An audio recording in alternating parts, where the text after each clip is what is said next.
نثر میں ظاہر ہے ہمارے پاس قصے آ جاتے ہیں، نظم میں ہمارے پاس گیت آ جاتے ہیں۔ تو میرا جو ٹاپک ہے وہ سرائیکی لوک قصوں کا ثقافتی مطالعہ۔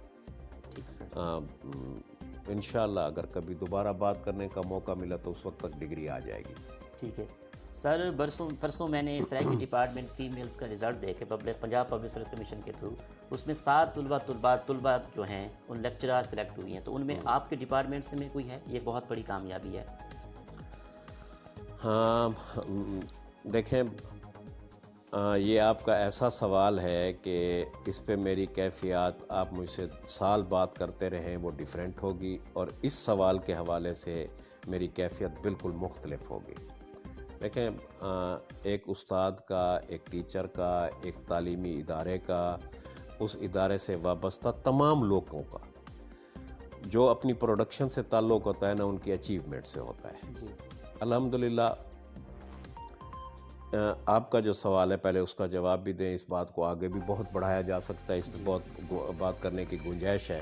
جی تو یہ جو 6 اپریل کو پبلک سروس کمیشن نے رزلٹ اناؤنس کیا ہے نا فیمیل لیکچرر کا کالج میں سرائیکی ڈپارٹمنٹ کی، جی وہ 7 ہے۔ ٹھیک، ایک سیٹ تھی جس پہ انہوں نے اپوائنٹمنٹ نہیں کی، وہ تھی ڈسیبل کی، اس پہ کوئی کینڈیڈیٹ تھا ہی نہیں، ادروائز 8 سیٹیں تھیں، 8 میں سے 7 کا انہوں نے نوٹیفیکیشن جاری کر دیا ہے۔ ان 7 میں جو ہے نا 5 ہماری ڈائریکٹ اسٹوڈنٹ ہیں، 5 آؤٹ آف 7۔ اچھا، یہ بہت بڑی اچیومنٹ ہے۔ جی اور اگلی بات یہ ہے، مزے کی بات یہ ہے کہ ان 7 میں سے ٹاپ 5 جو ہے نا گریجویٹ آف IUB کہ 7 میں سے نمبر 1 2 3 4 5 جو ہے نا، وہ 5 کی پہلی 5 جو ہے نا وہ شعبہ سرائیکی اسلامی یونیورسٹی بہاولپور کی اسٹوڈنٹ ہے۔ مزے کی بات ہے، اب آگے اس کی تشریح کریں، جی ٹھیک ہے نا۔ وہ یہ ہے کہ میں آپ سے جو بات کر رہا ہوں، آئی فیل پلیئر، یہ میرے لیے انتہائی خوشی کی بات ہے۔ اس بات کو کرتے ہوئے میں، میرے کولیگ، میرے دوست، ہمارا نان ٹیچنگ سٹاف، ہمارا شعبہ، ہماری فیکلٹی، ہماری یونیورسٹی، اس سے وابستہ تمام لوگ انتہائی خوشی سے یہ بات کر سکتے ہیں کہ جی 7 میں سے 5 پبلک سروس کمیشن کا رزلٹ ہے۔ پبلک سروس کمیشن میں ہمارا نہ کوئی ایگزامینر تھا، نہ کوئی ہمارا پیپر سیٹر تھا، ہمارے اسٹوڈنٹ نے کمپیٹ کیا، اچھا رزلٹ لیا، یہ ہمارے لیے انتہائی خوشی کی بات ہے۔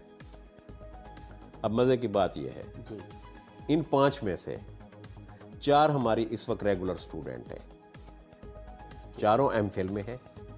ایک اسٹوڈنٹ ہے جو اس وقت ریگولر اسٹوڈنٹ نہیں ہے، ہماری ریگولر اسٹوڈنٹ تھی، اس نے MA کیا اور اس کے بعد اس کی ادھر اپوائنٹمنٹ ہو گئی۔ آج پتہ نہیں آپ آگے مجھ سے اس موضوع پہ بات کرتے یا نہ کرتے، ٹھیک ہے نا۔ تو آج کل جو بھی ہو رہا ہے، چل تو یہی رہا ہے نا کہ کرونا، ہم کووڈ-19 ایرا میں جی رہے ہیں۔ تو یہ جس وقت وبا آئی نا، تو لازمی بات ہے کہ ساری دنیا کو اس نے متاثر کیا ہے۔ اس میں ہم ایسے، میں اپنے علاقے کو پسماندہ کبھی نہیں کہتا، لیکن یہ ہے کہ ہم لیس پریویلیج لوگ ہیں، تو ہمارے ظاہر مسائل اور طرح سے تھے۔ اور اس رزلٹ کو دیکھیں تو میرے خیال میں اس پہ پوری یونیورسٹی، اس کی انتظامیہ، ہم سارے لوگ فخر کر سکتے ہیں کہ ہم نے جو پہلا آن لائن کلاسز لینے کے بعد رزلٹ اناؤنس کیا، دیکھیں نا، لاک ڈاؤن لگنے کے بعد، حالات خراب ہو جانے کے بعد، ظاہر تعلیمی پروگرام کو جاری رکھنے کے لیے ایک ہی راستہ بچا تھا کہ جی اب ہم آن لائن کلاسز لیں۔ لازمی بات ہے اس میں بہت سارے مسائل تھے، ایکوپمنٹ نہیں تھا، ہماری اپنی ٹریننگ بھی نہیں تھی، ہم میں بھی بہت ساری خامیاں، کمیاں، کوتاہیاں، ایون سرائیکی میں تو سب سے زیادہ کہہ لیں کہ جی آپ کہیں سے کوئی یوٹیوب کا کوئی چینل نہیں تھا جہاں سے آپ کو لیکچر ڈاؤن لوڈ کر لیں، آپ کے پاس ریٹن میٹیریل کہیں سے موجود نہیں تھا۔ لازمی بات ہے ہم جس اسکرپٹ میں لکھتے ہیں وہ نیٹ پہ اویلیبل نہیں ہے، اسٹوڈنٹ انڈیپینڈنٹلی باقی فزکس کا، کیمسٹری کا، بیولوجی کا، میتھمیٹکس کا، سائنس سبجیکٹ کے اسٹوڈنٹ جس طرح ان کو سہولت میسر ہے، وہ سرائیکی والے کو پاسبل نہیں تھی۔ ہمارے خود بھی اتنے وسائل نہیں تھے کہ ہم فوری طور پہ اس کو بنا کے اپنے اسٹوڈنٹ کو سپورٹ کر سکتے، لیکن اللہ نے کرم کیا، جو ہو سکا، اس کا رزلٹ بڑا مزدار آیا ہے کہ ہم نے جو پہلا